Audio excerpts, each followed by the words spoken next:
விஜய் கிட்ட பணம் இருக்குது, புகழ் இருக்குது, மக்கள் ஆதரவு இருக்கு, செல்வாக்கு இருக்கு. அதை வச்சு நாக்கைய வழிக்க முடியும். தமிழ்நாட்டு முதல்வர் சொல்றாரு நமக்கு கொள்கை இல்லையா. அவர் இந்த போடு போட்டார், விஜய் இந்த அடி அடிச்சாரு. அதுக்கெல்லாம் பதில் சொல்லாம அவங்க பாருங்க, அந்த கரூருக்கு அவருக்கு பதில் சொல்லிய, கரூருக்கு சொல்லிய. மூக்குன்னு இருந்தா சளி இருக்குங்க, கட்சின்னு இருந்தா உள்ள பிரச்சனை இருக்கும்.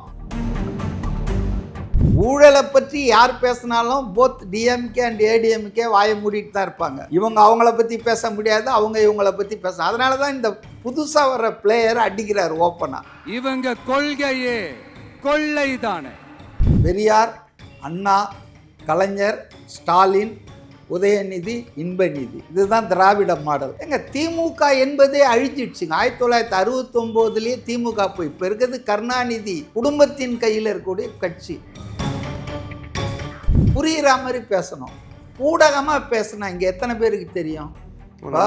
சங்கர மேடம் ரொம்ப டேரிங்கான ஒரு அட்டாக். எங்களை பார்த்து எப்படி நீங்க தற்கொலைன்னு சொல்லலாம்? அது என்னப்பா அது தற்குறியா? எழிலன் நாகநாதன் அவருக்கு வந்து அந்த அறிவு திருவிழாவில் பேசின அந்த விஷயத்தையும் அவர் வந்து போட் பண்ணி பேசுறாரு சொல்றாரு. அதாவது அறிவு திருவிழாவில் வந்து உருப்படியாக பேசினவரும் அந்த ஒருத்தர் தான் நான் நினைக்கிறேன். அறிவு திருவிழான்னு ஒன்று நடத்தினாங்கல்ல, சாரி அவதூறு திருவிழா. சங்கர மடம்னு பேசினாரே அப்படின்றாரு. எங்க கட்சி ஒன்றும் சங்கர மடம் இல்லைன்னு சொன்னது யாரு? யார் பேசினாரு, எதுக்கு பேசினாரு, இப்படி சொன்னாதானங்க இன்னைக்கு இருக்கிற தலைமுறைக்கு தெரியும். ஏன்னா அவரு கலைஞர் பேசினாருன்னு கூட சொல்ல. இன்னைக்கு நடந்துட்டு இருக்குதுன்னா இன்பநிதி அடுத்த இளைஞர் அணிக்கு வெயிட்டிங் டோர்ல வெயிட் பண்ணிட்டு இருக்காரு. இவர் எப்படி வந்தார்? உதயநிதி நேரா வந்து குதிக்கும் போதே பாராசூட்ல இளைஞர் அணியில தானே குதிச்சாரு. இதெல்லாம் நாங்க பண்ணுவோம் அப்படின்னு ஒரு 10 விஷயம் 12 விஷயம் சொன்னாரு. முக்கியமா வந்து வீடு, நிரந்தரமான வீடு, நிரந்தர வருமானம், 2 வீலர். சில பேர் தப்பா புரிஞ்சிட்டு இருக்காங்க. அதாவது ஏதோ கலர் டிவி கொடுப்பேன் அந்த மாதிரி இவர் வந்து மோட்டார் சைக்கிள் தரப்போறா, அப்படிலாம் அவர் சொல்லவே இல்லை. ஓட்டுக்காக எதையும் செய்யறதுன்ற லெவலுக்கு இன்னைக்கு not only I am blaming DMK, ADMK வந்தான். லேப்டாப்னுவாங்க, தாலிக்கு தங்கம் தரோன்னுவாங்க, சைக்கிள் தரேன்னுவாங்க. நீங்கள் அவங்கள சைக்கிள் வாங்க வைங்க. ப்ரைவேட்டு எல்லாம் ப்ரைவேட். இப்போ எது ப்ரைவேட் இல்லை கொஞ்சம் சொல்லுங்களேன்? All R private. டாஸ்மாக் மட்டும் அரசாங்கம் கையில் வச்சுக்குது. கரிகாலன் குறி வச்சா அது தப்பாது. தப்பு இருந்தனா குறி வைக்கவே மாட்டேன்னு. அப்போ நான் கேட்குறேன், ஜெயிக்கலன்னா எலெக்ஷனில் நிற்க மாட்டாரா விஜய்? ஏண்டா என்ன தொட்டேன்னு லைஃப் லாங்கா ஃபீல் பண்ணி அதெல்லாம் யார் எழுதி கொடுக்குறாங்க? அடுத்தது நான் தான் வரப்போகிறேன் ஜாக்கிரதை அப்படின்ற மாதிரி பொதுமக்கள் மத்தியில் கொஞ்சம் பேராவது என்ன இவ்வளோ இப்போவே இவ்வளோ பேசுகிறாரு. அதிமுகவை ஏன் டச் பண்ணலன்னா அதிமுகவை அவர் ஒரு செத்தப்பாம்புன்னு நினைக்கிறாரு. வணக்கம், ப்ரோவோக் பாலிடிக்ஸ் நிகழ்ச்சிக்கு உங்களை வரவேற்பதில் மகிழ்ச்சி. இன்றைய சிறப்பு நேர்காணலில் நம்முடன் இணைந்திருப்பவர் அரசியல் விமர்சகர் திரு மதிவாணன் அவர்கள். வணக்கம் சார். வணக்கம். தாவேகாவினுடைய காஞ்சிபுரம் மாவட்ட மக்கள் சந்திப்பு நிகழ்ச்சி நேற்று நடந்திருக்கு. கரூர் சம்பவத்துக்கு அப்புறம் ஒரு வைப்ரண்ட்டாக ரொம்ப ஃபோர்ஸ்ஃபுல்லான ஒரு ஸ்பீச் வந்து விஜய்கிட்ட வந்திருக்கு. ஸோ உங்களுடைய பார்வைக்கு மக்கள் சந்திப்பு வந்து அப்ரப்டாக அந்த கரூர் ட்ராஜடிக்கு அப்புறம் நிறுத்திட்டாங்க. அதனால் அவங்க வந்து ஒரு 40-50 நாள் ஒரு அமைதியாக இருந்துட்டு actually their plan was to begin the second campaign phase வந்து சேலத்துலேருந்து தான் தொடங்குறதா இருந்தாங்க டிசம்பர் 4லேருந்து. பட்டு அதான் நமக்கு தெரியுமே, காவல்துறை என்பது ஒரு அரசின் ஏவல் துறையாகத்தானே மாறி இருக்கு. எந்த கவர்மெண்ட் வந்தாலுமே, நான் இந்த கவர்மெண்ட்டுன்னு சொல்ல. அதனால் அவங்க வந்து 3ஆம் தேதி கார்த்திகை, அதாவது நம்ம தீபம் வருது, 5ஆம் தேதி 6ஆம் தேதி வந்து இந்த பாபர் மசூதி இடிப்பு நினைவு நாள். அதனால் எங்களுக்கு போலீஸ்க்கு நிறைய வேலை இருக்குது, ஸோ 4ஆம் தேதி கொடுக்க முடியாதுன்ட்டாங்க. ஓகே, பட் என்னை பொறுத்த வரைக்கும் வந்து கொடுத்துருக்கலாம்.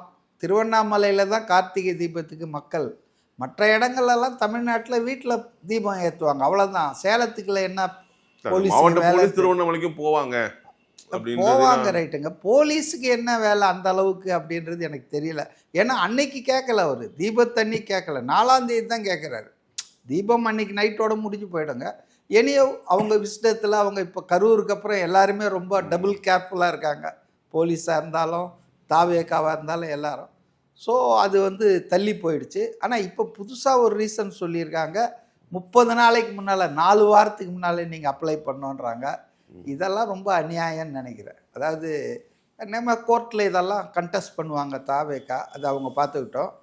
இப்போ நேற்று வந்து இது மாதிரி வந்து அவங்க சேலத்தில் தொடங்க வேண்டி இருந்த அந்த நிகழ்வை வந்து காவல்துறையினுடைய இந்த நான் கோஆப்ரேஷன் அன்ஹெல்ப்ஃபுல் ஆட்டிடியூடால் நடத்த முடியாமல் போனோன்னும் காவல்துறை சொல்கிறத பார்த்தா இன்னும் 1 மாதத்துக்கு எதுவும் பண்ண முடியாது போல இருக்கு, 30 நாளைக்கு முன்னால் கொடுக்கணுன்னா. அதனால் அவங்க வந்து பைபாஸ் ரைடரில் போய் இங்கே ஜேபிஆர் காலேஜில் உள்ளே வச்சுட்டாங்க. ஈவன் உளவுத்துறைக்கே தெரியல அது. உள்ளே வச்சாச்சுன்னா என்னென்னா ஒரு இன்டிமேஷன் கொடுத்தா போதும் போலீஸுக்கு, நாங்கள் இந்த மாதிரி நடத்துகிறோன்ட்டு.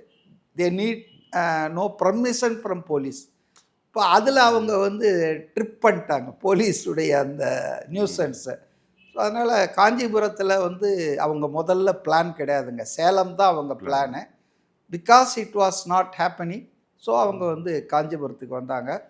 காஞ்சிபுரத்தில் பொறுத்தவரையில் அந்த கூட்டம் வெறும் லிமிட்டட் தானுங்களே. மக்கள் சந்திப்புனா மக்களை எல்லாரும் போய் சந்திக்கிற மாதிரி இருந்தால் தானே இது. இவர் வந்து செலக்ட் ஃபியூ, அதுவும் QR கோடில் ஐடி கொடுத்து தான் ஒரு 2000 பேர் நான் பார்த்தேன் நேற்று நேரலையில். சின்ன குழந்தையெல்லாம் கை குழந்தையெல்லாம் தூக்கிட்டு பெண்கள் வந்தாங்க, அவங்களெல்லாம் திருப்பி அனுப்பிச்சிட்டாங்க. ஏன்னா ஒன்ஸ் பிட்டன் ட்வைஸ் சைன்னு ஆங்கிலத்தில் சொல்லுவாங்க இல்லையா, ஒரு அடிப்பட்டாச்சு கரூரில். அதனால் ரொம்ப கேர்ஃபுல்லாக போலீஸும் இருக்குது, தாவேக்காவும் இருக்குதுன்றது நேற்று என்னால் பார்க்க முடிஞ்சுது. ஸோ அந்த limited crowd, but they might have been representing the entire Kanchipuram district. ஒரு இடத்துலேருந்து கூப்பிட்டு வந்திருக்க மாட்டாங்க. காஞ்சிபுரத்தில் இருக்கிற எல்லா பகுதி வில்லேஜ் பஞ்சாயத்துலேருந்தும் ரெப்ரசன்டேட்டிவாக செலக்ட் பண்ணி அவங்களுக்கு தான் ஐடி கார்டு கொடுத்து கூப்பிட்டு வந்திருக்காங்க. So the crowd represented Kanchipuram டிஸ்ட்ரிக்ட்ன்றதுல எனக்கு ஒன்றும் சந்தேகம் இல்லை. காஞ்சிபுரம் மாவட்ட மக்கள் சந்திப்பில் after a gap of nearly ஒரு 50 நாளுக்கு அப்புறம் விஜயுடைய பேச்சு அந்த கட்சியினருக்கும் பொதுவாக ஜென்ரல் மக்களுக்கும் வந்து ஒரு உற்சாகம் ஊட்டுவதாக, நம்பிக்கை ஊட்டுவதாக அமைஞ்சதுன்னு தான் நான் ஒரு வரியில் சொல்லணுன்னா சொல்லலாம். நல்லா பேசினார். வழக்கமாக பேசுறதை விட நேற்று கொஞ்சம் பிளாஸ்ட் அதிகமாக தான் இருந்தது. அதுக்கு திமுகவுடைய ரியாக்ஷன் தான் எனக்கு ரொம்ப ஆச்சரியமாக இருந்தது. டிகேஎஸ் இளங்கோவன் வந்து ஒரு பெரிய டிஎம்கேல எம்பியாக இருந்தவர். அவர் வந்து இன்னைக்கு செய்தி தொடர்பாளர்னு நினைக்கிறேன் அஃபிஷியலாக. அவர் வந்து அவருடைய ரியாக்ஷன் பார்த்திங்கன்னா, அவர் இந்த போடு போட்டார், விஜய் இந்த அடி அடித்தார், அதுக்கெல்லாம் பதில் சொல்லாமல் அவங்க பாருங்கள் அந்த கரூருக்கு அவருக்கு பதில் சொல்லிய, கரூருக்கு சொல்லிய. Karur incident is being probed by CBI. இப்போ சிபிஐ வந்து உச்சநீதிமன்ற தீர்ப்பின் அடிப்படையில், உத்தரவின் அடிப்படையில் இன்றைக்கி அதை தொடங்கி 1 மாதமாக நடத்திட்டு இருக்காங்க. ஸோ ஒரு பொறுப்புள்ள அரசியல்வாதி, அரசியல் கட்சின்ற முறையில் இப்போ நம்ம போயிட்டு இவர் தான் பொறுப்பு, அவர் தான் பொறுப்பு, இதனால தான் அது நடந்து சொல்கிறது சிறுபிள்ளை தனம். அவங்களுடைய இன்னொரு விஷயமும் சொல்லியிருக்காரு. அதில் முக்கியமாக என்னென்னா, அண்ணாவை பற்றி விஜய் பேசுகிறாரு, ஆனால் அண்ணாவை பற்றி அவருக்கு பெரிய புரிதல் இல்லை. அண்ணா வந்து முதலமைச்சர் ஆகணுன்றதுக்காக கட்சி ஆரம்பிக்கலை, திமுகவை ஆரம்பிக்கலை. அண்ணாவோ கருணாநிதி அவர்களோ எல்லாருமே மக்களுக்கான போராட்டத்தை தான் முன்னெடுத்தாங்க. அதன் அடிப்படையில் அவங்க வந்து அரசியலுக்கு வரணும்னு, அந்த அதிகாரத்தை கைப்பற்றணும்னு வந்தாங்க. அதை தான் அவங்க முன்னெடுத்து பண்ணாங்க. ஆனால் இவர் விஜய் வந்து ஜெயிலுக்கு போக தயாராக இருக்காரா? அண்ணா போயிருக்காரு, ஒரு கருணாநிதி அவர்கள் போயிருக்காங்க, முதலமைச்சர் ஸ்டாலின் அவர்கள் ஜெயிலுக்கு போயிருக்காங்க. ஆனால் இவரால் போக முடியல, அதை போகிறதுக்கு ரெடியாக இருக்காரா இவருன்னு ஒரு கேள்வி எழுப்புறாரு. சார் நான் கேட்குறேன், ராகுல் காந்தி ஜெயிலுக்கு போயிருக்கிறாரா? ஒரு ஆள் வந்து மக்களுக்கு சேவை செய்கிறாரா இல்லையா, அவர் மக்களுக்காக பாடுபடுவாரா அப்படின்னு கேட்குறத, ஜெயிலுக்கு போனால் தான் மக்களுக்காக பாடுபட முடியுமா? அதெல்லாம் ஒன்றும் அப்படிலாம் ஒரு குவாலிஃபிகேஷன் எடுத்துக்க வேண்டாம். குவாலிஃபிகேஷன் இல்லைங்க, அதெல்லாம் ஒரு குவாலிஃபிகேஷன் இல்லை. அப்படின்னா அடிக்கடி ஜெயிலுக்கு போகிற ஆளை தான் நம்ம தலைவராக இல்லைங்க. மக்கள் போராட்டத்துக்கு முன்காலத்தில் நின்று மக்களுக்காக போராடி ஜெயிலுக்கு போகிறது ஒரு விஷயம் இருக்குது. ஆமாம், அது தப்புன்னு நான் சொல்ல. ஆனால் அதுவே குவாலிஃபிகேஷன் ஆக முடியாதுங்க. இப்போ சீமான் நிறைய வாட்டி ஜெயிலுக்கெல்லாம் போயிட்டு வர்றாரு. இப்போ வந்துங்க இன்னைக்கு மாறி இருக்கிற நாகரிகமான சமூக அமைப்பு, ஜனநாயக அமைப்பில் ஜெயிலில் போடுறது எதிர்கட்சி தலைவர்கள், அதெல்லாம் பழைய காலங்க. எடுத்தவொன்னும் பிடிச்சி போடுவாங்க.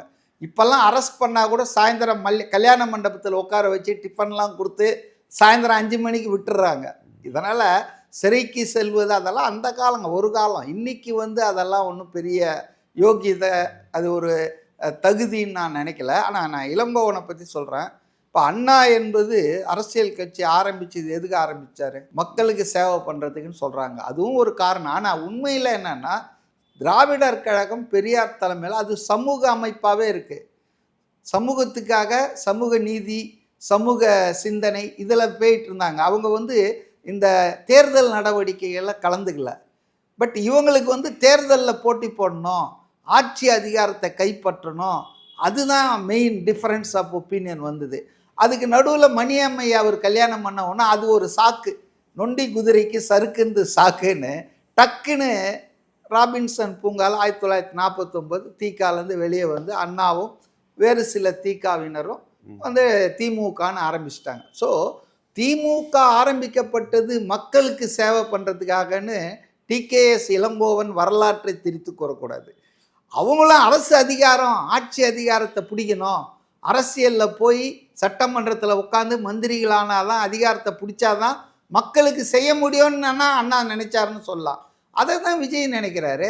விஜய்கிட்ட பணம் இருக்குது, புகழ் இருக்குது, மக்கள் ஆதரவு இருக்குது, செல்வாக்கு இருக்குது. அதை வச்சு நாக்கையை வழிக்க முடியும். மக்களுக்கு ஏதாவது உருப்படியாக நீங்கள் செய்யணுன்னா உங்ககிட்ட ஆட்சி இருக்கணும், அதிகாரம் இருக்கணும். அப்போ அதில் அவர் ஆசைப்படுறதுல என்ன தப்பு? அதனால் வந்துங்க டிகேஎஸ் ஒரு சீனியர் பொலிட்டீஷியன், நான் மதிக்கிற ஆள். ஆனால் அவர் வந்து விஜய் எழுப்பி பல்வேறு, இப்போ உதாரணத்துக்கு பாலாற்றில் வந்து எவ்வளோ பெரிய ஊழல் நடக்குது, அளவுக்கு அதிகமாக அனுமதிக்கப்பட்ட அளவை விட இத்தனை அளவுக்கு மணலை கொள்ளை அடிச்சிருக்காங்க அப்படின்னு சொல்லிட்டு இதில் எவ்வளோ ஊழல்னு 4700 கோடி ஊழல் நடந்திருக்குது, ஆதாரம் கேட்பாங்க, கோர்ட்டில் இருக்க எல்லா ஆதாரம் அப்படின்னு சொல்கிறாரு. He should have reported it. அவர் அதுக்கு பதில் சொல்லியிருக்கணும். ஆனால் பாவம் புவர் இளங்கோவன் சொல்ல முடியாது. ஊழலை பற்றி யார் பேசினாலும் போத் டிஎம்கே அண்ட் ஏடிஎம்கே வாயை மூடிட்டு தான் இருப்பாங்க. இவங்க அவங்கள பற்றி பேச முடியாது, அவங்க இவங்கள பற்றி பேச. அதனால தான் இந்த புதுசாக வர்ற பிளேயரை அடிக்கிறார் ஓப்பனாக. அப்போ அதுக்கு பதில் சொல்லாமல் டிகேஎஸ் இளங்கோவன் என்ன சொல்கிறாருன்னா, இல்லை தாவேக்கால பொறுப்பு வாங்குவதற்கு பணம் வாங்குவதா ஒரு கம்ப்ளைண்ட் ஒரு பொண்ணு ஏதோ ரோட்டில் சொன்னால் அதை போய் விசாரிக்கிட்டோன்றாரு. அதுவும் இதுவும் ஒன்றாங்க. அதாவது இயற்கை கனி வளங்களை நீங்கள் திருடுறீங்க. அவங்க உட்கட்சி பிரச்சனையே முதல்ல சால்வ் பண்ண முடியல. இல்லை அது பாருங்க, உட்கட்சியில் இருக்கு. உங்கள் கட்சியில் எவ்வளோ பிரச்சனை இருக்குதுன்னு இப்போ மதுரையில் திமுக ரிசைன் பண்ணி எத்தனை மாதம் ஆச்சு? அந்த அம்மா அவங்க வீட்டுக்கார் கைதானார், 200 கோடி ரூபாய் சொத்து வரி ஃப்ராடு, எல்லாம் ராஜினாமா பண்ணாங்க, எல்லாம் நடந்தது. ஏன் இன்னும் மேயரை வந்து எலெக்ட் பண்ண முடியல? உட்கட்சி பிரச்சனையை நீங்கள் மற்றவங்களை பற்றி பேசலாமா? உங்கள் கட்சியிலேயே மதுரையில் வந்து மூர்த்திக்கும் இவர் பழனிவேல் தியாகராஜனுக்கு 7ஆம் பொருத்தம் இருக்குது. பழனிவேல் தியாகராஜனுடைய ஆதரவாளர் தான் அந்த மேயருடைய கணவர். இப்போ அந்த இடத்துல வேற யாரை கொண்டு வரதுக்கு முடியல. இப்போ உட்கட்சி பிரச்சனையெல்லாம் நாங்கள் அந்தந்த கட்சி பார்த்துக்கிட்டோங்க. நான் இது இருக்காதுன்னு இல்லை, மூக்குன்னு இருந்தால் சளி இருக்குங்க, கட்சின்னு இருந்தால் உள்ள பிரச்சனை இருக்கும், அதெல்லாம் நடக்கும். நான் என்ன சொல்கிறேன்னா, விஜய் வந்து ஒரு குற்றச்சாட்டை வைக்கிறாரு. அண்ணா வந்து உருவாக்கின கட்சியை கலைஞர் குடும்பம் கைப்பற்றி அதை ஒரு குடும்பத்தின் கட்சியாக மாற்றிட்டாங்க. எம்ஜிஆர் பாருங்க, அதுலேருந்து வெளியேறி வந்த உடனே தன்னுடைய கட்சி கொடியிலேயே அண்ணா படத்தை போட்டார் அப்படின்னு சொல்கிறாரு. ஆனால் அதெல்லாம் பதில் சொல்ல, நாங்கள் அண்ணாவை கைவிடல சொல்ல முடியாது. அண்ணா ஃபேமிலி என்ன ஆச்சு இன்றைக்கி? இப்போ நீங்கள் அந்த அழைப்பிதழ் பார்த்தீங்கன்னா, ராபின்சன் பூங்காவில் ராயபுரத்தில் அந்த கட்சியை தொடங்கும்போது அந்த பேச்சாளர்கள் அழைப்பாளர்கள் லிஸ்ட் போட்டிருக்காங்க அண்ணாதுரையில். அதில் பார்த்தீங்கன்னா 28வது இடத்துல இருக்கிறாரு மு கருணாநிதி, ஈவே.கே. சம்பத், வி.ஆர். நெடுஞ்செழியன், இப்படி சிபி சிற்றரசு, நிறைய ஆசை தம்பி, நிறைய பேர் இருந்தாங்க. இப்போ அவங்கெல்லாம் யார்? அவங்கெல்லாம் எங்கே இருக்காங்க? இப்போ என்ன பண்ணுறாங்க? பெரியார், அண்ணா, கலைஞர், ஸ்டாலின், உதயநிதி, இன்பநிதி, இதுதான் திராவிட மாடல். திமுக என்பதே அழிஞ்சிடுச்சுங்க. 1969 திமுக போய் இப்போ இருக்கிறது கருணாநிதி குடும்பத்தின் கையில் இருக்கக்கூடிய கட்சி. இதை வந்து பயங்கரமாக பேசுகிறாரு. அடுத்தது, ஆனால் விஜய்கிட்ட என்னுடைய வேண்டுகோள் என்னன்னா, மூலமாக சொல்கிறேன், புரிகிற மாதிரி பேசணும், பூடகமாக பேசணும். இங்கே எத்தனை பேருக்கு தெரியும்? சங்கர மேடம் அதெல்லாம் அவர் சினிமா ஸ்டைலுங்க. சில பேருக்கு சில பாணி இருக்குங்க, அதை நம்ம பேசுறது, இந்த பஞ்சு டயலாகு. இப்போ ரஜினிகாந்த் விடுவார் இல்லையா, அது அவங்க சினி ஃபீல்டிலேருந்து வந்ததால் அதெல்லாம் நான் குறை சொல்லைங்க. நான் என்ன சொல்கிறேன், கண்டென்ட்லேயே என்ன சொல்கிறேன்னா, சங்கர மடம்னு பேசினாரே அப்படின்றாரு. யார் பேசினாரு, எதுக்கு பேசினாரு, இப்படி சொன்னால் தானேங்க இன்றைக்கி இருக்கிற தலைமுறைக்கு தெரியும். அவர் பேசுனது ஒரு 40-30 வருஷத்துக்கு முன்னால். அரசியலில் ஊர்னவங்களுக்கு அது எதுக்குன்னு தெரியாது. ஏன்னா அவர் கலைஞர் பேசினார்னு கூட சொல்ல. ஸோ அதை கொஞ்சம் தெளிவாக சொல்லணும். பேச வரத ஸ்பெசிஃபைடாக பேசணும், பாயிண்டடாக இருக்கணும் அட்டாக்கு. அப்போ தான் மக்களுக்கு புரியும். இப்போ நேற்று கூட என்கிட்ட வந்து நான் டீகோட் பண்ணேன். சங்கர மடம்னு கலைஞர் தான் சொன்னது அதை. அப்போ வந்து கலைஞர் முதல்வராக இருக்காரு, கட்சி தலைவராக இருக்காரு. இப்போ ஸ்டாலின் வந்து அப்போ தான் அரசியலில் எம்எல்ஏவாக வராரா மந்திரியாக இருக்கிறாங்களோ தெரியாது. அப்போ ஒரு செய்தியாளர் கேட்குறாரு, இதுபோல் வந்து என்ன அடுத்தது வந்து ஸ்டாலின் தானா கட்சிக்கு ஆட்சிக்கு அப்படின்போது, திமுக என்பது சங்கர மடம் அல்ல அப்படின்றாரு. அப்படின்னா என்னன்னா, சங்கர மடத்தில் தான் வந்து ஆட்களை நாமினேட் பண்ணுவாங்க, வளர்ப்பாங்க, ஒரு குழந்தையிலேருந்தே கொண்டு வந்துடுவாங்க. அது மாதிரி இப்போ புது பெரியவாள், பெரிய சின்ன பெரியவாள், பெரிய பெரியவாள், இப்படி ஒரு 3 பேர் இருப்பாங்க at A time. Senior most take over பண்ணுறதுக்கு ஒரு ஜூனியர் மோஸ்ட், அப்புறம் இன்னொருத்தர் ஆன் லேர்னிங்கில் இருப்பார், ட்ரைனிங்கில். இது வந்து ஒரு குறிப்பிட்ட ஜாதி, அந்த ஜாதிக்குள்ள உள்பிரிவு, இப்படிலாம் பார்த்து தான். ஆனால் ஒரே குடும்பத்தில் கிடையாது. அதுவும் அவர் சொன்னதும் தப்பு தான், கலைஞர் சொன்னதும். சங்கர மடமோ ஆதீனமோ ஒரு குடும்பத்திலேருந்து வரமாட்டாங்க. ஆனால் நாமினேட் பண்ணிடுவாங்க ஒரு குறிப்பிட்ட ஜாதி, அந்த உட்பிரிவு, மதம், அதுலேருந்து எடுத்துகிட்டு வருவாங்க. அப்போ அது கிடையாது. திமுக ஒரு ஜனநாயக இயக்கம்னு சொன்னார். இங்கே வந்து உறுப்பினர்கள் தேர்ந்தெடுப்பாங்க தலைவரை, யாரையும் வந்து நாங்கள் நாமினேட் பண்ண முடியாது அப்படின்னு சொன்னார். அதுதானா நடந்தது? கலைஞர் சொன்னார். இன்றைக்கி நடந்துகிட்டு இருக்குதுன்னா இன்ப நீதி அடுத்த இளைஞர் அணிக்கு வெயிட்டிங், டோரில் வெயிட் பண்ணிகிட்ருக்காரு. இவர் எப்படி வந்தார்? உதயநிதி நேராக வந்து குதிக்கும் போதே பாராசூட்டில் இளைஞர் அணியில் தானே குதித்தார். அவர் குதித்த உடனே பதவியில் இருந்தவரை தூக்கிட்டாங்களா இளைஞர் அணியில்? புரியுதுங்களா? அடுத்தது மந்திரி ஆனார். இவர் எம்எல்ஏ ஆனார் 21, 22 மந்திரி ஆனார், 24 துணை முதல்வர் ஆகிட்டார். இப்போ 26 முதல்வர் ஆகணும்னு கனவு கண்டுட்ருக்காரு. இது சங்கர மடம் இல்லை, ஆதீனம் மாதிரி ஆயிடுச்சு. அதனால் இந்த பாயிண்ட் அவர் அடிக்கிறாரு. விஜய் அப்கோர்ஸ் அதை பாயிண்டடாக சொல்ல கேட்டால் அவர் எங்களை சொல்லிங்கன்னு சொல்லிடலாம் இளங்கோவன். அவர் திமுகவையோ கலைஞரையோ சொல்லலை. ஏன்னா இதுதான் கோளாறு. அதாவது விஜய் வந்து இதை சொல்லியிருக்கணும். நீங்கள் என்ன பேசுனீங்க திமுக தலைவர், இன்னைக்கு உங்கள் திமுகவில் என்ன நடந்துட்டு இருக்குதுன்னு சொன்னால் அவங்க they are bound to reply. இப்போ என்ன சொல்லுவாங்க, அவர் ஒன்றும் எங்களை சொல்லீங்களா, அவர் ஏதோ மடத்தை பற்றி பேசினாருங்க. எங்கேயாவது கருணாநிதி ஒரு வாய்ப்பு கொடுக்குற மாதிரி ஆயிடும், பயங்கர வாய்ப்பு கொடுத்துட்டாரு. இப்போ அதனால் இளங்கோவன் வந்து அதை பற்றி ஒன்றும் சொல்ல. அப்போ எதுக்கெல்லாம் பதில் சொல்லணுமோ.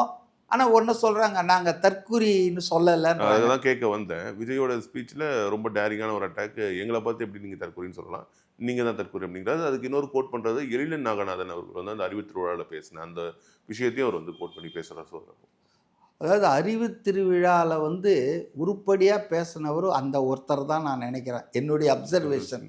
ஏன்னா அவர் தான் ரொம்ப சென்சிபிளாக பேசினார். ஒரு இளைஞர்களை, ஒரு புதிய தலைமுறையை, படித்தவங்களை நீங்கள் வந்து தள்ளி விட்டுறாதீங்கப்பா, நீங்கள் பேசணும் அவங்களோட, நம்ம பேசணும், நாம தான் கன்வின்ஸ் பண்ணோம், அப்போ தான் அவங்க கன்வெர்ட் பண்ண முடியும். இல்லைன்னா நீங்கள் தற்கூறின்னு சொல்லி அந்த பக்கம் தள்ளி விடுறீங்க, தப்பு பண்ணுறீங்க அப்படின்னு அந்த விழாவில் ஒரு பாயிண்ட். டிஎம்கேவே அதை வந்து பரிசீலனை பண்ணணும். ஆனால் என்னன்னா வேற யாரும் அதை எடுக்கலை. ஆக்சுவலாக அறிவு திருவிழா என்பது என்னை பொறுத்தவரையில் என்ன சொல்லப்பட்டதுன்னு நான் நினைக்கிறேன்னா, 75 வருஷ திமுகவின் வரலாறை போற்றக்கூடிய அளவுக்கு, அதை இன்றைய தலைமுறைக்கு கொண்டு செல்கிற அளவுக்கு நடத்துகிறோன்னு தான் நடத்தினாங்க. நூலகம், அந்த இது நூல் எல்லாம், நூல் வெளியீடு எல்லாம் பண்ணாங்க. கருப்பு சிவப்பு நூல் கூட வெளியிட்டாங்க. இளைஞர் அணி தான் அதை ஸ்பான்சர் பண்ணிச்சுன்னு நினைக்கிறேன். ஆனால் அதில் அவங்க செஞ்சது பூரா பார்த்திங்கன்னா அவங்க சொன்னதுக்கும் செஞ்சதுக்கும் சம்மந்தமே இல்லை. சொன்னது திராவிட திமுகவின் வரலாறு, அண்ணாவை பற்றி பேசாமல், எம்ஜிஆரை பற்றி பேசாமல் திமுகவின் வரலாறு முழுமையாகுமா? இவங்க 2 பேரை பற்றி அங்கே யாரும் பேசலை. மாறாக உதயநிதி வந்து கலைஞரையே விஞ்சி விட்டார் அப்படின்றார் ஒருத்தர். இன்னொருத்தர் சொல்கிறாரு, இவர் ஸ்டாலின் வந்து ராஜராஜ சோழன், இவர் வந்து ராஜேந்திர சோழன் தாய்லாந்து வரைக்கும் போவார். அவருக்கு தெரியாத போல இவர் துபாய்க்கு தான் போகிறாருன்றது. தாய்லாந்து வரைக்கும் போயிடுவாருன்றாங்க. அப்போது போட்டி போட்டு கொண்டு அமைச்சர்கள் ஏதோ ஒரு பட்டத்து இளவரசருக்கு முடிசூட்டுவதற்கான விழா போல தான் நடத்துனாங்களே தவிர அந்த 2 நாள் நிகழ்ச்சி, ஈவன் சீஃப் மினிஸ்டரும் அந்த லெவல் தான் பேச இளவல்னாரு. அதாவது ஒரு chief minister should not stoop to this level. அவர் அதிகாரத்தையே எடுத்துக்கிறாங்களா? இப்போ அவரை உட்கார வச்சுக்கிட்டே உங்களை மிஞ்சி விடுவார்னு பேசினா இது கலைஞர் காலத்தில் நடந்திருக்குமா? அப்போ இது வந்து இந்த விழா என்பது உண்மையில் முடிசூட்டு விழாவாகத்தான் உதயநிதிக்கு நடத்தப்பட்டிருக்கிறது. அதில் இந்த மாதிரி ஒரு நியாயமான நேர்மையான ஹானஸ்ட் அப்ரைசல் நீங்கள் இந்த மாதிரிலாம் பண்ணாதீங்க அப்படின்னு சொன்னதை விஜய் ரொம்ப லாவகமாக பிடிச்சி உங்கள் கூட்டத்திலேருந்து உங்கள் கூடாரத்துலேருந்தே எதிர்த்து குரல் வந்திருக்கு, ஒவ்வொரு வீட்லேயும் அது எதிரொலிக்கும்னு போட்டார் பாருங்க. அது ஒரு ஷ்ரூட் மூவ் தான். You reply Vijay's charge, you reply இது வந்து ரிடிக்குல், ஒரு எல்லாருக்கும் வீடு கொடுக்குற வசதி வராது, மோட்டார் சைக்கிள் கொடுக்க முடியாது, அதெல்லாம் சாத்தியம். விஜய் வந்து இது சொல்றதுல வந்து ஒரு 12 பாயிண்ட் கிட்ட ரொம்ப ஒரு ஸ்ட்ராங்கான தேர்தல் அறிக்கையில இதெல்லாம் நாங்கள் குறிப்பிடுவோம். அந்த நேரத்தில் அதை வந்து நான் வந்து டீடைலா சொல்லுவோம். ஆனால் இதெல்லாம் நாங்க பண்ணுவோம் அப்படின்னு ஒரு 10 விஷயம் 12 விஷயம் சொன்னாரு. முக்கியமா வந்து வீடு, நிரந்தரமான வீடு, நிரந்தர வருமானம், 2 வீலர், மேம்பட்ட பொருளாதாரம், அதன் அடிப்படையில் கார், பொருளாதார வேலை வாய்ப்பு அதிகரிப்பு, சட்டம் ஒழுங்கு பிரச்சனை பத்தி அட்ரஸ் பண்ணிருக்காரு. பெண்களுக்கு எதிரான குற்றங்களை தடுப்பதல், இது முக்கியமான இந்த விஷயங்கள்லாம் பேசியிருக்காரு. இண்டஸ்ட்ரியல் டெவலப்மெண்ட் பத்தி எல்லாம் பேசியிருக்காரு. ஸோ அதெல்லாம் சாத்தியமான விஷயமா அது ஒரு கேள்வி முன்வைக்கப்படுது. விஜய் சொல்றது வந்து பாசிபிள் இல்லை அப்படின்ற மாதிரி. அதாவதுங்க விஜய் குறிப்பா வந்து நிரந்தர வீடு பிளஸ் மோட்டார் சைக்கிள்லாம் சொல்லியிருக்காரு. விஜய் அந்த பேச்சோடவே கடைசியா அவர் என்ன சொன்னார்னா, நான் வந்து மற்றவங்களா மாதிரி அடிச்சு விட்டுட்டு தேர்தலுக்காக போற ஆள் இல்லை, சொன்னா நான் அதை செய்வேன்னு சொன்னார். ரெண்டாவது, சில பேர் தப்பாக புரிஞ்சிட்டு இருக்காங்க. அதாவது ஏதோ கலர் டிவி கொடுப்பேன் அந்த மாதிரி இவர் வந்து மோட்டார் சைக்கிள் தரப்போகிறார் அப்படிலாம் அவர் சொல்லவே இல்லை. அவர் என்ன சொன்னார்னா, தமிழ்நாட்டின் வளர்ச்சியை, நிதி மேலாண்மையை சரி பண்ணி தமிழ்நாட்டு மக்கள் கையில் காசு நிறைய புரள்ற மாதிரி, இப்போ ஒரு குடும்பத்தில் ஒருத்தருக்கு நிரந்தர வேலையை உருவாக்குவேன்னு சொல்கிறாரு. அது ஒன்றும் பெரிய முடியாத ஒரு காரியம் ஒன்றும் இல்லையே.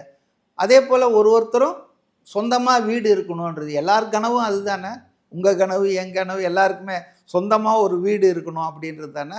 ஆக இதெல்லாம் சாத்தியப்படுத்துவேன். நான் எப்படி படுத்துவேன்னா, எல்லாருக்கும் ஒரு வீடு ஹவுசிங் போர்டில் கட்டி கொடுப்பேன்னு சொல்ல, எல்லாருக்கும் வந்து கொள்முதல் பண்ணி ராயல் என்ஃபீல்டில் மோட்டார் சைக்கிள் அதில் கமிஷன் அடிச்சிருவேன், லட்சம் மோட்டார் சைக்கிள் வாங்கி கலர் டிவியில் அடித்தாங்களா அந்த மாதிரிலாம் சொல்ல, அவங்களையே தயார் பண்ணுவேன். அவங்க பொருளாதார, அதாவது the purchasing capacity of the common man, people of Tamil Nadu will be increased by the government policy. அது எப்படி சார் சாத்தியம்னீங்கன்னா, இன்றைக்கி 4000 கோடிக்கு கார்பரேஷனில் மழை நீர் வடிகால் திட்டத்துக்கு செலவு பண்ணதாக சொல்கிறாங்க. மனசில் கையை வச்சு சொல்லுங்கள், இந்த 4000 செலவாயிருக்கா? அப்படின்னா இந்த சின்ன மழைக்கையே ராட்சத பம்ப் செட்டுங்களை வச்சுட்டு சப்வேலையும் சாதா ரோட்லேயும் தண்ணி இறைச்சிட்ருக்காங்க. அப்போது நம்ம நாட்டிலங்க என்னை பொறுத்த வரைக்கும் அந்த அக்கௌண்ட்டில் தான் விஜய் வந்து ஷைன் ஆகிறார். கரப்ஷனை கடுமையாக எதிர்க்கிறார், குடும்ப அரசியலை கடுமையாக எதிர்க்கிறார். இந்த 2 அவருடைய எல்லா ஸ்பீச்லேயும் நான் பார்க்குறேன். அப்போது ஊழலற்ற நிர்வாகம், மக்களுக்கான நிர்வாகம், மக்கள் சேவை. இப்போ கவர்மெண்ட் ஹாஸ்பிட்டலில் வந்து எல்லாரும் சிகிச்சைக்காக ஓடி வர்ற நிலைமையை பண்ணுவேன்றார. இது எவ்வளோ பெரிய விஷயம் தெரியுங்களா? நான் வந்து காலேஜ் படிக்கும்போது, ஹைஸ்கூல் படிக்கும்போது எம்ஜிஆர் வாஸ் ஷார்ட் டெட் இல்லை, shot and injured. MR Radha சுட்டுட்டார். அவர் எங்கே அட்மிட் ஆகிருந்தார் தெரியுங்களா? ஜிஹெச்சில். பிறகு இல்லை, மெட்ராஸ் ஜிஹெச்சில். அவர் பெரிய ஸ்டார் அவர். ஏன்னா அப்போ அதுதான் பெரிய ஆஸ்பத்திரி, தரமான ஆஸ்பத்திரி. ஆனால் இன்றைக்கி இருமல் வந்தால் அப்போலோவுக்கு தான் போய் இருமுறாங்க, மியாட்டுக்கு போகிறாங்க.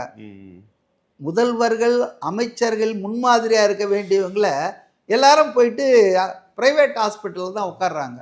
நான் அதை தப்புன்னு சொல்லாத, அவங்க சாய்ஸு. ஆனால் வசதி இல்லாதவன் என்ன பண்ணுவான்? நீங்கள் அப்போலோவுக்கு போனீங்கன்னா குறைஞ்சது 10,000 ரூபாய் உங்கள் கையில் இருக்கணும். சும்மா கேஷுவாலிட்டின்னு போனீங்கன்னா 30,000 ரூபாய் கையில் இருக்கணும். ஆக ஒரு சாதாரண ஆளுடைய மாத சம்பளமே 30,000 கிடையாது. அப்படி இருக்கும்போது மருத்துவ செலவு என்பது ரொம்ப பெரிய செலவாக தான் இன்றைக்கி மாறிட்டுருக்கு. பல பேர் அரசு மருத்துவமனையில் அந்த ஒரு கேர்லெஸ்னஸ் இருக்கிறதால, ஆனால் அதை நான் தப்புன்னு சொல்ல மாட்டேன். இன்றைக்கும் the best treatment you can get only in government hospital provided you have to be known for some doctor. அந்த ஆஸ்பத்திரியில் உங்களுக்கு யாராவது டாக்டரை தெரிஞ்சிருக்கணும். இல்லை நீங்கள் கொஞ்சம் எக்ஸ்ட்ரா பைசா செலவு பண்ண தயாராக இருந்தீங்கன்னா தி பெஸ்ட் ட்ரீட்மெண்ட் இன்றைக்கும் வந்து கிடைக்குது. ஏன் அது சாமானியனுக்கு கிடைக்க மாட்டேங்குது? கிடைச்சா நீங்களாம் ஏன்பா இங்கே விட்டுட்டு அங்கே ஓடுறீங்க? இன்றைக்கும் நல்லக்கண்ணு கம்யூனிஸ்ட் தலைவர் அவர் இங்கே தானே ஜிஹெச்சில் தானே வராரு. இப்போ கம்யூனிஸ்ட் தலைவர்கள் இந்த பாலகிருஷ்ணன் கூட இப்போ அட்மிட் ஆகிருந்தார், நான் பார்த்தேன். அப்போ அஃபோர்டபுள் ஆக்கணும். அப் டு டேட் டெக்னாலஜி இருக்குது. ஆனால் ஏன் வரமாட்டேன்றாங்கன்னா கேர் கிடையாதுங்க. அவங்கள கேட்டால் ஆஸ்பத்திரியில் இருக்கிறவங்க நர்ஸுங்க டாக்டருங்க அவங்களுடைய குறை சொல்லுவாங்க. போதுமான டாக்டர் இல்லை, எக்ஸ்ரே இருந்தால் ஃபில்ம் இல்லை, மருந்து இருந்தால் மாத்திரை இல்லை. அப்போ இதெல்லாம் பராமரிக்க வேண்டியவர் மராத்தான் ஓடிக்கிட்டே இருக்கிறாரு. எங்கள் ஊராக போகிறார் Subramaniam. Is the health minister. அவர் என்ஷூர் பண்ணோம் மக்கள் வந்து அரசு ஆஸ்பத்திரியை நோக்கி அரசு பள்ளிகளை நோக்கி படையெடுக்கணும். இருந்தது அந்த பீரியட்லாம். நான்லாம் அந்த பீரியடில் தான் வந்தேன். நான்லாம் வந்து ப்ரைவேட்டு, எல்லாம் ப்ரைவேட். இப்போ எது ப்ரைவேட் இல்லை கொஞ்சம் சொல்லுங்களேன்? All R private. டாஸ்மாக் மட்டும் அரசாங்கம் கையில் வச்சுக்குது. இது மட்டும் நான் வச்சுக்குவேன். மற்ற ஸ்கூலு, காலேஜு, லா காலேஜ், டென்டல் காலேஜு எல்லாமே வந்து ப்ரைவேட் பண்ணலான்றாங்க. எதுலாம் அரசு கையில் இருக்கணுமோ அது இல்லை இன்றைக்கி. இப்போ அதை நான் செய்வேன்றாரு. இதில் என்ன தப்பு? சாத்தியம். அதாவது if there is a will you can do it. மனசு இருந்தால் மார்க்கம் உண்டுங்க. அதனால் விஜய் சொன்னதில் எனக்கு ஒன்றும் நான் ஓல்டு பென்ஷன் ஸ்கீமை உங்களுக்கு அமுல்படுத்திடுவேன்னு சொல்லிவிட்டு இன்றைக்கி வந்து 4.25 வருஷம் ஆகும் அதை ஏமாற்றிக்கிட்டு ஸ்ட்ரைக் போயிட்டுருக்காங்க கவர்மெண்ட் எம்ப்ளாயீஸ் அண்ட் டீச்சர்ஸு. நீட்டு தான் முதல் கையெழுத்து போடுவோன்னு சொன்னாங்க. போட்ட ஒன்றா இப்போ என்ன 4.5 வருஷம் கழிச்சு என்ன சொல்கிறாங்க? அசெம்பிளியில் முதல்வரே சொன்னார். என்ன சொல்கிறாரு? எங்களுக்கு அந்த அதிகாரம் இல்லை. நாங்கள் வந்து இந்தியா கூட்டணி மத்தியில் ஆட்சி அமைத்தால் அத்தைக்கு மீசை முளைத்தால். ஏப்பா நீங்கள் உறுதிமொழி கொடுத்தது வந்து அசெம்பிளி எலெக்ஷனில் கொடுத்தீங்க. இந்தியா கூட்டணி அசெம்பிளி எலெக்ஷன்லேயே ஆட்சிக்கு வரப்போது. இப்போ மக்களை ஏமாற்றுகிறார்கள், வஞ்சிக்கிறார்கள். ஒன்றும் வேணாங்க. இந்த பெண்களுக்கான குடும்பத் தலைவிகளுக்கான உரிமை தொகையில் எவ்வளோ பல்ட்டி அடித்தாங்க. எல்லோருக்கும் குடும்பத் தலைவிகள் அனைவருக்கும் உரிமை தொகை 1000 மாதந்தோறும் தருவோம் நாங்கள். அதை நம்பி நிறைய பெண்கள் ஓட்டு போட்டாங்க. It was attractive. பாப்புலிஸ்ட்டு ஓட்டு போட்டாங்க. ஜெயிச்ச உடனே 2 வருஷத்துக்கு பேசாமல் இருந்தாங்க. 2.5 வருஷம் கழிச்சு தான் முணுமுணுப்பெல்லாம் வந்த உடனே அதுக்கு ஒரு கண்டிஷனை போட்டாங்க. கண்டிஷன் சப்ளைன்னு. என்ன? தகுதியுள்ள குடும்பத் தலைவி. ஏன்னாப்பா அது தகுதின்னு சொல்லிய நீ முதல்ல சொல்லியிருக்கணும்ல. ஏமாத்துறது. அதாவது ஓட்டுக்காக எதையும் செய்யறதுன்ற லெவலுக்கு இன்றைக்கி not only I am blaming DMK. ADMK வந்தான் லேப்டாப்புன்னுவாங்க, தாலிக்கு தங்கம் தரோன்னுவாங்க, சைக்கிள் தரேன்னுவாங்க. நீங்கள் அவங்கள சைக்கிள் வாங்க வைங்க.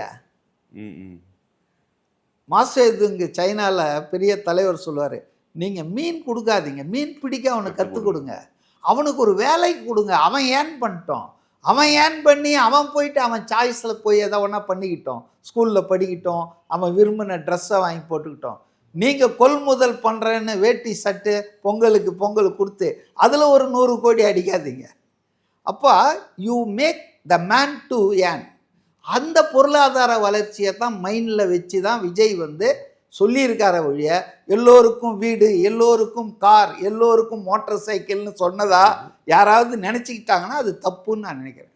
இன்னும் கடைசியாக ஒரு விஷயம், இந்த மர்மயோகி படத்தில் வர அந்த ஒரு வசனத்தை வந்து குறிப்பிட்டு கடிகாரன் குறி வச்சா அது தப்பாது, தப்புச்சா குறிய வைக்க மாட்டேன்ற மாதிரி ஒரு டைலாக் சொல்லியிருந்தாரு. ஸோ அந்த விஷயம் அதாவது என்ன ஃப்ராங்காக கேட்டிங்கன்னா அது வந்து கொஞ்சம் ஓவர் கான்ஃபிடென்ஸாக ஓவர் டோஸாக இருந்த மாதிரி நான் ஃபீல் பண்ணுறேன். அதாவது எல்லாம் வந்து கிராண்டட், நான் தான் சீஃப் மினிஸ்டர் ஆக போகிறேன்ற நினைப்பு யாருக்கும் வர வேணாம். மக்கள் தான் எஜமானர்கள். ஆட்சி அமைச்சு உங்களுக்கு நல்லது செய்வோம், நம்ம மக்கள்கிட்ட போகிறோம், தேர்ந்தெடுத்தால் செய்ய போகிறோம், இல்லைன்னா நம்ம அதிகாரத்தில் இல்லாமல் என்ன செய்ய முடியுமோ அதை செய்ய போகிறோம். அது கொஞ்சம் இந்த சினிமா பாணியில் எம்ஜிஆர் அது சினிமாவில் பேசின டயலாக் மர்மயோகியில், குறி வைத்தால் தப்பாது, தப்பு இருந்தனா குறி வைக்கவே மாட்டேன்னு. அப்போ நான் கேட்குறேன், ஜெயிக்கலைன்னா எலெக்ஷனில் நிற்க மாட்டாரா விஜய்? முதல்வர் ஆகலைன்னா அப்போ அரசியல் விட்டு போயிடுவார்? அப்படி இல்லை, அது ஒரு சினிமேட்டிக்காக பேசிட்டார் அவர். அதை கொஞ்சம் ரிஃபைன் பண்ணிக்கணும்னு நான் நினைக்கிறேன். சில விஷயங்களை வந்துங்க ஓவர் டோஸ் கொடுக்கக்கூடாது. அதாவது வந்து நாம தான் ஆட்சி அமைக்க போறோம் இப்பயே சொன்னா அப்ப தேர்தல் எப்படி நடக்கும்? நம்பிக்கை உற்சாகப்படுத்துறதுக்காக அதான் அந்த மாதிரி புரிஞ்சுக்கணும் அதை. ஆனா அது கொஞ்சம் அது பார்டர் போச்சுன்னா ஆணவமா போயிடும், அகங்காரமாயிடும். நான் தான் வரப்போறேன், என் மேல கையை வச்சுங்க, அதெல்லாம் தப்புன்னு நான் நினைக்கிறேன். அவர் இன்னும் கொஞ்சம் மெச்சூர் ஆகணும். ஏண்டா என்ன தொட்டன்னு லைஃப் லாங்கா ஃபீல் பண்ணி அதெல்லாம் யார் எழுதி கொடுக்குறாங்க? இல்ல அவரா பேசினாரா? அதாவது ரொம்ப மேக்கிங் ஹிம்செல்ஃப் டூ மச். மக்கள் முன்னால நம்ம எளிமையா இருக்கணும். மக்கள் சேவகர்கள். உண்மையிலே அவர் மனசுல தான் இருந்திருக்கும். இப்படி பேசுறதுன்றது அது சரியில்லை. பொது வெளியில மக்கள் சேவகர்கள். நம்ம மக்கள் ஏத்துக்குனா ஏத்துக்கிறோம், இல்லைன்னா நம்ம வேலையை நம்ம செய்ய போறோம். With government power, without government power. இப்போ விஜய் வந்துங்க இன்னைக்கு கவர்மெண்ட்டுக்கு எய்ம் பண்ணுறாருன்னா அது வந்து ஏதோ சொத்து அடிக்கவோ கொல்ல குடும்பத்துக்கு சொத்து சேர்க்கவோ இல்லை. அவர்கிட்ட இல்லாத புகழ் இல்லை, பணம் இல்லை. he wanted to do something for the people of Tamil Nadu. அதுக்காக தேவை ஆட்சி அதிகாரம், அரசியல் அதிகாரம்ன்றதுல தெளிவாக இருக்காரு. அதுவும் அவர் முதலமைச்சராக வந்தால் தான் அவர் விரும்புகிற ப்ளூ பிரிண்ட் அமுல்படுத்த முடியும். இபிஎஸ்ஸை உட்கார வச்சுட்டு சார் கொஞ்சம் பார்த்து செய்கிறீங்களா, பார்க்கலாம் தம்பின்னுவார். ஸோ அவர் அதில் ரொம்ப கேர்ஃபுல்லாக இருக்கார். அவர் நோக்கம் என்னன்னா மக்களுக்கு ஏதாவது செய்யணுன்றதுக்காக. ஆனால் அதை வந்து சொல்லும்போது எப்படி ஆயிடுதுன்னா அடுத்தது நான் தான் வரப்போகிறேன் ஜாக்கிரதை அப்படின்ற மாதிரி பொதுமக்கள் மத்தியில் கொஞ்சம் பேராவது என்ன இவ்வளோ இப்போவே இவ்வளோ பேசுகிறாரு அப்படின்ற ஒரு அவருடைய வெல்விஷர்ன்ற முறையில் நான் சொல்கிறேன். You should avoid such speeches in public life. பப்ளிக்கில் ஹியூமிலிட்டி தான் தேவை. இப்போ என் மேலே ஏன் கையை வச்சிங்கன்னு சொல்லிட்டு அடுத்தது கொஞ்சம் மாற்றினார். விஜய் மேலே ஏன் கையை வச்சிங்கன்னு சொன்னது அது இன்னும் மோசமாக இருந்திருக்கும். விஜயை ஆதரிக்கிற மக்கள் அப்படின்னு கொஞ்சம் மாற்றினார். But speech writers should be very careful. நம்ம மக்கள் இருக்காங்கள, கொடுத்தா வானத்தை கீறி கொட்டுவாங்க, இல்லைன்னா கோமனத்தை உருவிட்டு துரத்திடுவாங்க. ஸோ தமிழ்நாடு மக்கள் வந்து பொலிட்டிக்கலி ரொம்ப கான்சியஸு. ஸோ இந்த மாதிரி 1-2 விஷயங்களை தவிர்த்த நேற்று பூரா வந்து நான் ஒரு நேர்காணலில் சொன்னேன். நேற்று he was brimming with confidence. அதாவது நம்பிக்கை ததும்பும், நம்பிக்கை மற்றவர்களுக்கு ஏற்படுத்துகிற ஒரு ஸ்பீச் தான் கொடுத்தாரு. ஆனால் அதில் சின்ன குறைகள் இருக்குது. அது வந்து ரிஃபைன் பண்ணிக்கலாம். அவர் ஒன்று 2.5 வருஷம் கட்சி தானே, 75 வருஷம் கட்சியெல்லாம் என்னெல்லாம் பேக் பண்ணுறாங்கன்னு நமக்கு தெரியும். அதனால் வந்து விஜய் வந்து சரியான திசையில் தான் பயணிக்கிறார் அரசியலில். எது ரைட் நாய்ஸ் பண்ணுறாரு, எது எடுக்கணும். இப்போ எம்ஜிஆரை அப்ரோப்ரியேட் பண்ண அவர் விரும்புகிறாரு, அண்ணாவை வந்து அப்ரோப்ரியேட் பண்ண விரும்புகிறாரு அப்படின்றது நமக்கு தெரியுது. ஏன்னா இவங்க எல்லாம் ஐகான்ஸ், மக்களுக்காக பாடுபட்டவங்க. அன்ஃபார்ச்சுனேட்லி அண்ணாவுக்கு 2 வருஷம் தான் பதவியில் இருக்க முடிஞ்சுது. மேபி இருந்திருந்தால் பல விஷயங்கள் அவரால் செஞ்சுருக்க முடியும் நான் நினைக்கிறேன். ஸோ ரைட் நாய்ஸஸ் தான் கொடுத்தாரு, நல்லா தான் பண்ணுறாங்க. என்னுடைய இது என்னென்னா இதே நிலைமையில் போனார்னா அவர் சிங்கிளாகவே வெற்றி வாய்ப்பை பெறுவதற்கான வாய்ப்புகள் அதிகம். வேற யாரு கூடவாது போய் கூட்டணின்னு கேட்குறாங்க. நான் திரும்பவும் ரொம்ப ஸ்ட்ராங்காக நினைக்கிறேன் அவர் கூட தான் மற்ற கட்சிகள் போய் சேர்ற வாய்ப்பு இருக்க தவிர அவர் யாருக்கோ போய் செகண்ட் ஃபிடில் வாசிப்பாருன்னு நான் நினைக்கல. ஏன்னா அப்புறம் அவருடைய எல்லா விதமான டிக்ளரேஷனும் ஆமாம் அதில் தெளிவாக இருக்கு. அதாவது பாஜக எதிர்ப்பு, திமுக எதிர்ப்பு. அதனால் அதிமுகவை ஏன் டச் பண்ணலன்னா அதிமுகவை அவர் ஒரு செத்தப்பாம்புன்னு நினைக்கிறாரு. அதிமுகவுக்கு வந்து இன்னைக்கு வந்து திமுகவை தோற்கடிக்கும் வல்லமை இல்லை. ஆகவே நான் வந்து அதை செய்ய போகிறேன். எனக்கு அதிமுகவில் இருக்கிற எம்ஜிஆர் ரசிகர்களும் மற்றவர்களும் கூட ஆதரவு பண்ண. ஏன்னா உங்கள் ஃபோக்கஸ் திமுகவை ஆட்சியிலேருந்து அகற்றணுன்றதா இல்லை எடப்பாடியை முதலமைச்சர் ஆக்கி உட்கார வைக்கணும் மறுபடியுன்றதா? இப்போ ஃபோக்கஸ் தெளிவாக இருக்கணும். விஜய் ரொம்ப ஃபோக்கஸ் தெளிவாக இருக்காரு. திமுகவை ஆட்சியிலேருந்து அகற்றணும். அதை இபிஎஸ்ஸை கொண்டு அகற்றுனா என்ன, ஒரே குட்டையில் ஊறிய மட்டைகள் தானே. அதனால் வந்துங்க அவர் வந்து அதிமுகவை ஏன் எதிர்க்கலை, சீமானை ஏன் எதிர்க்கலைன்னா ஃபைனலில் 2 பேர் தான் இருப்பாங்க இல்லையா? குவார்ட்டர் ஃபைனலில் 8 பேர், செமிஃபைனலில் 4 பேர். இது ஃபைனல் 2026 சட். இப்போ 2 பேர் தான் அவர் சொல்கிறாரு. தாவேகா திமுகன்றாரு, 1 2ன்றாரு. இது இட் இஸ் அ ஃபேக்ட். ஜனங்க மத்தியில் ஒரு மாற்றம் வேணும், ஒரு மாற்றம் வேணும். 2 பேரும் 30 வருஷம் பார்த்துட்டாங்கல்ல. 7வது முறை முதல்வர் ஆகணுன்றாரு ஸ்டாலின். ஏன் நீங்களே தான் உங்கள் வீட்டிலேயே தான் ஆகிட்டு இருக்கணுமா? ஏன் வேற யாரும் புதுசாக வரக்கூடாதா? உங்களை விட நல்லா செய்வாங்களே இளைஞர்கள் வந்தால். நான் என்ன சொல்கிறேன்னா, நீங்கள் ஒன்றுமே செய்யலைன்னு நான் சொல்ல. திராவிட கட்சிகள் 67க்கு அப்புறம் ஆட்சி பண்ணதை நிறைய பண்ணியிருக்கீங்க. குணம் நாடி குற்றம் நாடி அவற்றுள் மிகை நாடி மிக்க குழல்னு நீங்கள் பண்ண நல்லதையும் கணக்கில் எடுத்துக்கிறோம். நீங்கள் பண்ண அழிச்சாட்டியும் கணக்கில் எடுத்தால் அழிச்சாட்டியம் தான் அதிகமாக இருக்குது, ஊழல் தான் அதிகமாக இருக்குது. விஜய் வந்து ஜனங்களுக்காக ஏதாவது செய்யணும்னு வராரு, அவருக்கு ஒரு வாய்ப்பு கொடுப்போமே. அவர் தப்பு பண்ணால் அவரையும் நம்ம தூக்கி போடுவோமே. உங்களை 30 வருஷம் சகிச்சு இருக்கிறோம்ல. ஸோ அந்த மனநிலைக்கு மக்கள் வந்திருக்காங்க. லெட் அஸ் கிவ் ஹிம் எ சான்ஸ். ஒரு சேஞ்ச் வரட்டுமே. ஒன்றும் பெரிய குடிமொழிகிடாது இல்லை. எடப்பாடியை பார்த்தோம், ஸ்டாலினை பார்த்தோம், எல்லாரையும் பார்த்துருக்குறோம்ல. பார்ப்போம், வரட்டுமே. ஒன்றும் தமிழ்நாடு ஏதாவது திடீர்னு பிரளயம் வந்து ஏதாவது முழுகிடுமா என்ன? அடுத்த ஒரு 5 வருஷம் பார்த்துட்டு அதுக்கப்புறம் பார்த்துக்கலாம் அவருடைய நடவடிக்கைகள். Let us give him a சான்ஸ்ன்றேன். நான் என்ன சொல்கிறேன்னா, ஒரு ஆளுக்கு சான்ஸே கொடுக்காம இல்லை இந்த 2 பேரை மாறி மாறி குதிரை மேலே ஏறி சவாரி பண்ணிட்டோன்னா அது எப்படி சரியாக இருக்க முடியும்? அதுதான் நான் சொல்கிறேன். மாற்றம் ஒன்று தான் மாறாதது. மிக்க நன்றி சார் உங்களுடைய இத்தனை தகவல்களுக்கு.